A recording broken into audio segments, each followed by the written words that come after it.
Assalamualaikum, kembali lagi bersama saya. Hari ini kita ada kerjaan di bengkel, masuk pompa air merek Sanyo PH130B kalau nggak salah. Nah, ini udah saya bongkar. Tadi nggak sempet bongkar videonya waktu pas bongkar dari awal, jadi baru keinget kalau udah terbongkar baru saya videoin. Ini yang punya sudah nunggu 2 hari katanya karena saya nggak masuk bengkel. Jadi pompanya masih di rumah kan.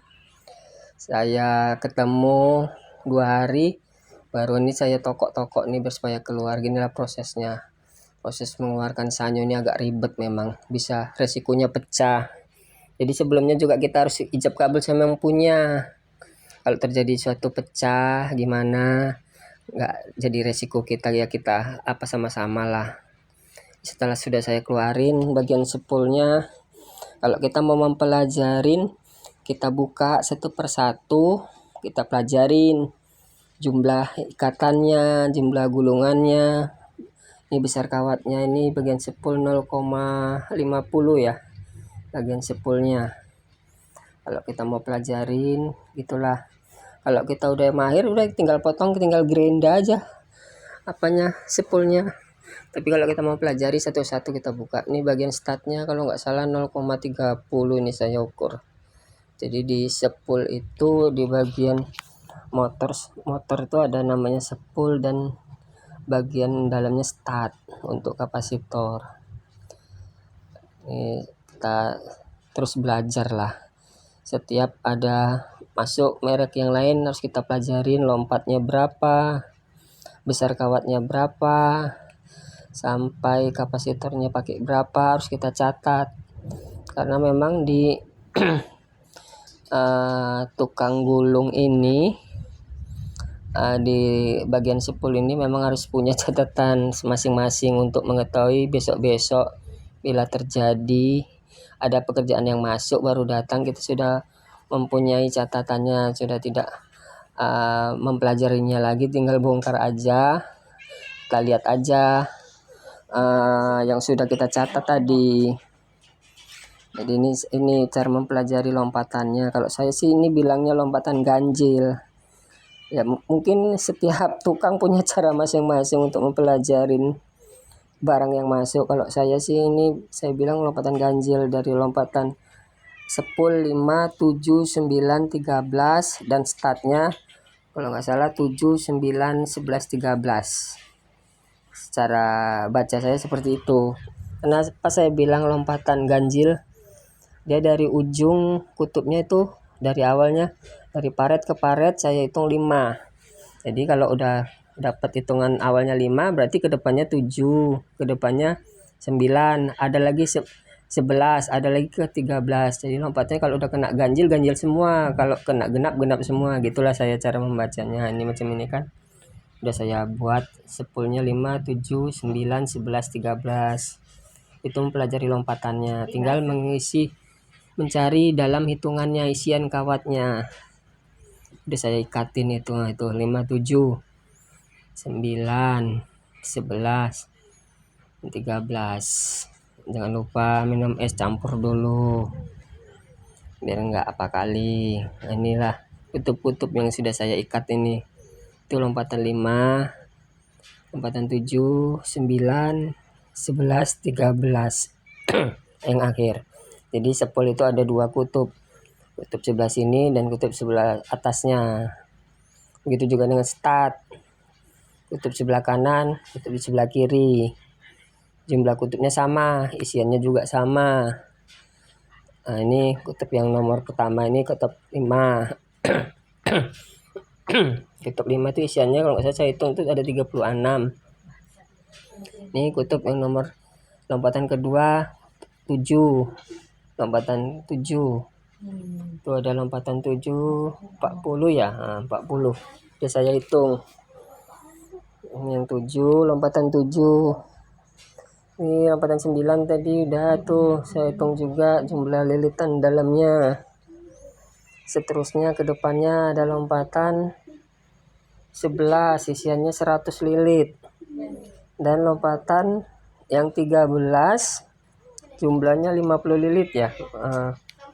Jadi inilah kutub sebagian sepul.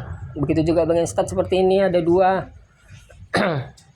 ada dua kutub. Ini lompatan 5, 7, 9, 11 dan 13. Itu untuk bagian atas. Ini untuk bagian bawahnya 5, 7, 9, 11, 13. Ini bagian yang selanjutnya. Setelah saya pelajarin kawatnya, kalau untuk pompa sanyo ini memang harus dilas dia kerennya. Setelah kita buka kan kita tokok tuh. Kita tokok bagian keren agar supaya keluar. Sementara kerennya ini tidak ada pengikatnya. Jadi saya las seperti ini. 4 kutub yang saya las, 4 titik. 4 titik yang rata itu saya las agar kerennya tetap mengikat. Bila nanti setelah kita masukkan, pelat tidak terburai. Jadi setelah saya las dengan ya namanya tukang las nggak mahir lah, sekali-sekali ngelas untuk keperluan sekali-sekali ya gitulah, lasannya kurang cantik, kurang rapi. Ini saya keluarkan ini bagian lapisan prespannya untuk melapisi bagian paret. Itu yang dibilang namanya tadi paret. Kalau saya sih nyebutnya itu paret-paretan kawat, tempat letaknya sepul berada di situ. Jadi nanti sebelum kita gulung, kita juga harus buat lapisannya. Untuk yang lama kita bongkar, karena kan yang lama sudah anti panasnya sudah nggak ada, udah mau rapuh, pecah. Setelah udah saya buka ini, saya gerendahin ini bekas selasannya agar tidak rapi, tidak mengganjal mungkin di bagian tutup atau di bagian sarang pompa air. Jadi saya rapikan setelah saya las agar terlihat tidak terlalu berserak lah lasannya, karena kan ternyata kurang rapi. Setelah saya rapikan ini, saya mau coba untuk membuat lapisan prespannya untuk melapisi bagian paret-paret yang ada di keren. Jadi setiap lubang itu kita lapisi semua dengan lapisan prespan. Saya pakai prespan ketebalannya 0,20 ini kalau nggak salah nih. Nah beginilah cara saya merespan ya. Ini pun saya diajari dari PKL saya dulu. PKL kalau nggak salah tahun 97 saya 98 ya, 99 2000 tamatan STM saya 99 2000. Jadi sudah ada berapa tahun yang lalu lah saya mempelajari ini. Saya juga berterima kasih kepada keluarga besar guru atau PKL yang memberikan waktu untuk mempelajarin saya di gulungan dinamo ini. Saya mengucapkan terima kasih. Semoga amal jariah guru PKL saya itu tetap mengalir bagi dia dan keluarganya, yaitu almarhum keluarga besar Haji Ribut. Saya PKL di Jalan Rahmat Sa dulu. Keluarganya juga baik-baik. Ini setelah sudah saya prespan, sudah saya lapisin semuanya, paretan sudah saya lapisin. Jadi saya sekali lagi mengucapkan terima kasih kepada guru PKL saya, keluarga besar Haji Ribut yang letaknya di Jalan Rahmat Syah. Sampai sekarang kami pada anaknya kami tetap berhubungan. Bila ada pertanyaan-pertanyaan mereka masih mau memberi saran. Ini setelah sudah saya prespan, saya beli kawatnya, udah saya siapkan semua. Ini kawat 0,50 untuk sepul. Nah, saya beli tadi 3 ons setengah. Ini kawat 0,30 saya beli 2 ons setengah tadi kalau nggak salah. Jadi udah datang kawatnya, prespannya juga. Ini proses untuk mau buat mal gulungannya ini. Jadi saya mulai dari malan yang paling kecil, lompatan 5 untuk bagian sepul. Jadi saya gambar dulu, saya bentuk. Setelah dapat, saya ambil paku, saya bikin malannya. Jadi jangan lupa setelah kita mal betul-betul pas, kita keluarin malannya, lalu kita cari tempat untuk membentuk bagian kawat tadi. Jadi agar kawatnya yang kita gulung tadi terbentuk dengan posisi yang pas. Setelah kita bentuk dengan posisi yang pas, kita hitunglah, mulai kita hitung jumlah kawat yang bakalan kita gulung, seberapa banyaknya yang setelah kita hitung tadi, kita ulangi, kita gulung dari lompatan kecil sampai lompatan besar, lompatan yang paling akhir.